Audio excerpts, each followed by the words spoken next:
All right. Welcome everybody. Welcome to this session on how we see high performance CPR. So, I'm Jason Van Felder, I'm a pre-hospital emergency medicine and critical care retrieval physician. I work in Ireland, County Cork. This is my fine colleague, speak up. Laura O'Callaghan, I'm a critical care paramedic in Ireland, Cork as well, and I work quite a bit with Jason pre-hospital. So, I'm going to give you the scenario. The scenario is we've walked into this conference room. I would not do it like that. All right? That's on purpose, because we're going to have debate. Can you continue hard and fast on the chest just like you're doing? Your position's quite good. The first thing I'm going to do is secure her airway. Something a little bit controversial now. Her first thing that she's doing is the airway. So I'm going to deliver 2 breaths in a second, just to confirm my tube placement. So I want you to pause briefly while I do that. Yep. Okay. So I'm going to deliver two breaths through the medula trigger. It delivers a set tidal volume and a set pressure.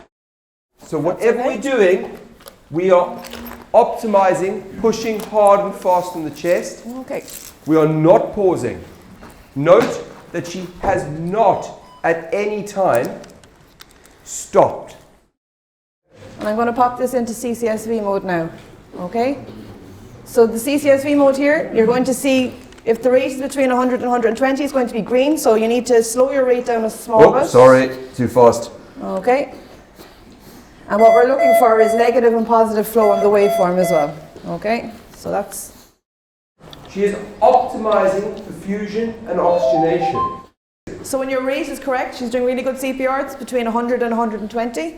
And we've got negative and positive waveform here as well. We don't have Untitled on the screen, obviously, because it's a mannequin, but we can confirm it with the inline on the ventilator. So your ventilatory trigger is the downstroke of the CPR. All right? Right, we know that compressions by a human are non-inferior to compressions by a mechanical device. Because it's the compressions that are triggering the ventilator. That's the ventilatory trigger. By fully automating ventilation and fully automating perfusion, that's it there. Now we talk.